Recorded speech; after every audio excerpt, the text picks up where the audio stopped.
आजकल बहुत सारे लड़के लड़कियां या तो फिर एक एज हो जाने के बाद भी महिलाओं के पुरुष के हिप बटक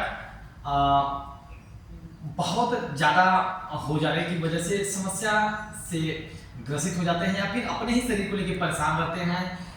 सुडौल शरीर की जगह बेडौल शरीर लगने लगता है। तो आज हम लोग चर्चा करते हैं हिप या बटक को कम करने के लिए किन योगासन को किया जाए कि जो हमारा शरीर सुडौल लगे। नमस्कार, योग गुरु संदीप तिवारी।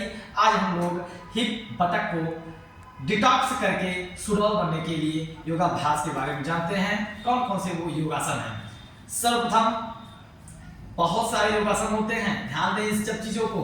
किन्हीं कुछ आसनों के समूह से किसी एक पर्टिकुलर चीजों को ठीक करने के लिए जो चर्चाएं होती हैं वो सिर्फ इसलिए की जाती हैं कि पर्टिकुलर कम चीजों के साथ बड़ी चीज हासिल किया जाए, और नहीं तो ये सारे के सारे योगाभ्यास, सारे के सारे आसन हमको पैर के अंगूठे से लेकर सिर तक स्वस्थ और सुडौल रखने की क्षमता रखती है।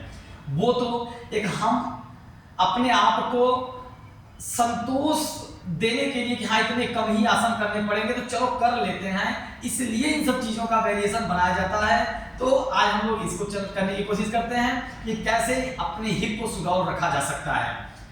सर्वप्रथम उठने बैठने के तरीकों को अच्छे से फॉलो करेंगे तो ऑटोमेटेड हमारा आजकल सोने की स्थिति पोज जो होती है वो इतनी गड़बड़ होती है जिसकी वजह से हिप बाहर निकल आता है। तो सोने की स्थिति को सुधारें, हिप बाहर नहीं आएगा। हिप बाहर अगर आ जाता है तो आज आ भी गया बहुत सारे लोगों का, तो इन आसनों की वजह से हम लोग उसको समय दे करके बैलेंस कर सकते हैं। तो सबसे पहले शुरुआत करते हैं हम लोग तितली आसन। बद्ध कोण आसन में बैठ जाए, जिसे बद्ध कोण आसन होता है। दोनों हाथ मिला करके दोनों पैर मिला लें, अंगूठा से लेकर एड़ी तक, यूं ऐसे नीचे से हाथ लगाएं और यूं ऐसे खींच करके इसको अपने शिवनी नाड़ी के पास लेकर आए। सांस खींचें, बद्ध कोणासन बना के रखें। कुछ देर के लिए बद्ध कोणासन बनाएं, इसके बाद इसको तितली की तरफ फ्लाई करेंगे, बटरफ्लाई पोज। यूं ऐसे धीरे धीरे धीरे धीरे करते हुए ध्यान रखें पैर आगे की ओर भागता जाता है, खींच के शिवनी नाड़ी के पास लेकर के रखेंगे। ऐसा नहीं करेंगे ऐसे पैर है ऐसे करते रहे, मनमानी तरीके से नहीं करना है। सांस का ध्यान देकर शरीर को कंट्रोल में रख करके करेंगे। इस तरीके से स्पाइन सीधी करते हुए हाथ की कोहनी सीधी रहेगी और पैर को ऐसे फ्लाई करते रहेंगे, अपने शिवनी नाड़ी के पास पैर को खींचे रहेंगे। इस तरीके से 25-50 बार फ्लाई करें आराम से, फिर रिपीट करें, कम से कम 3 से 5 बार इसको रिपीट करें। अब इसके बाद पश्चिमोत्तानासन के लिए दोनों पैर फिर से ऐसे फैला दें। पश्चिमोत्तानासन इनहेल करें और 90 डिग्री से पहले पेट, फिर चेस्ट और फिर सिर को नीचे लाकर यूं ऐसे पश्चिमोत्तानासन करेंगे। क्षमता अनुसार धीरे धीरे 10 सेकेंड, 20 सेकेंड, 30 सेकेंड की क्षमता को बढ़ाते हुए 1 मिनट तक रुकने की क्षमता को बढ़ाकर 3 से 5 राउंड कंप्लीट करें इसको। पश्चिमोत्तानासन के बाद हम लोग कर सकते हैं अधोमुख श्वानासन।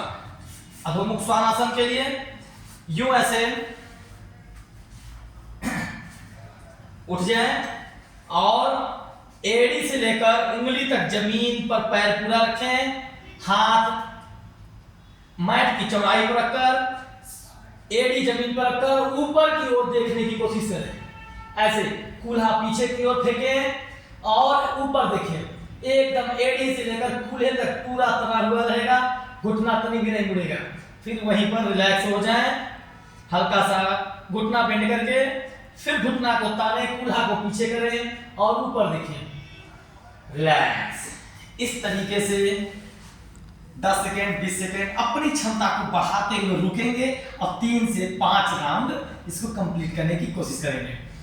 इसके बाद आते हैं उष्ट्रासन। उष्ट्रासन में क्या है कि ऐसे घुटने पर बैठ जाएंगे, वज्रासन, फिर ऐसे घुटने पर बैठ गए और देखिए शुरू में ही उष्ट्रासन नहीं बन पाता है, अर्ध उष्ट्रासन से शुरू करेंगे। उष्ट्रासन को कैसे पूर्ण उष्टासन बनाएं, इसकी चर्चा अगली वीडियो में हम लोग करेंगे। पहले अर्ध उष्टासन, उष्टासन में धीरे धीरे जैसे फ्लेक्सिबिलिटी आती जाएगी तो उष्टासन भी बन जाएगा। तो पहले इसको जानते हैं उष्टासन।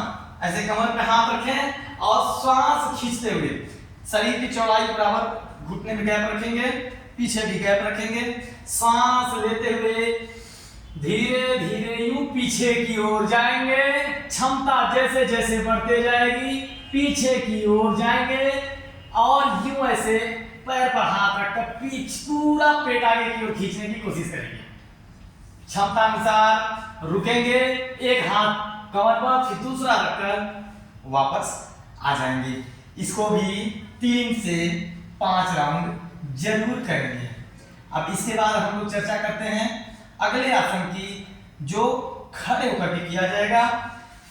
पिछले कई वीडियोज में इसकी चर्चा हो चुकी है। पाद हस्तासन, श्वास खींचेंगे, हाथ ऊपर और यूं 90 डिग्री से आगे की ओर झुकते हुए हाथ को जमीन पर रख देंगे। जिसका हाथ शरीर के हिसाब से जहां तक जा रहा है वहां तक जाने की कोशिश करेंगे और नीचे की ओर लगातार यूं दबाव देते रहने की पूरी कोशिश करेंगे।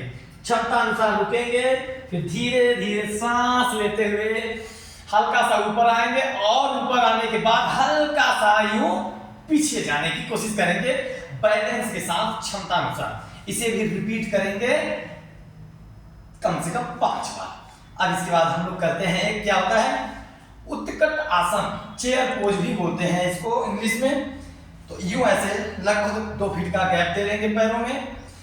ध्यान रखेंगे उंगलियां अंदर की ओर रहेगी, यूं ऐसे नहीं खड़े हो जाएंगे। यूं ऐसे खड़े होकर के श्वास खींचे और श्वास छोड़ते यूं ऐसे पूरा श्वास खींचे रहेंगे, ऐसे हो जाएंगे।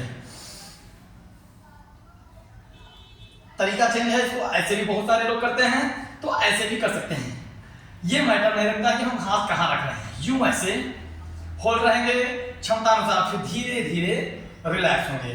फिर इसको रिपीट करते चले जाएंगे, कम से कम 5 बार इसको भी रिपीट करेंगे।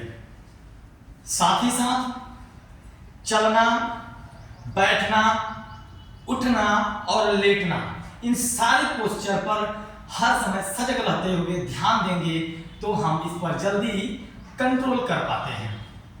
नमस्कार।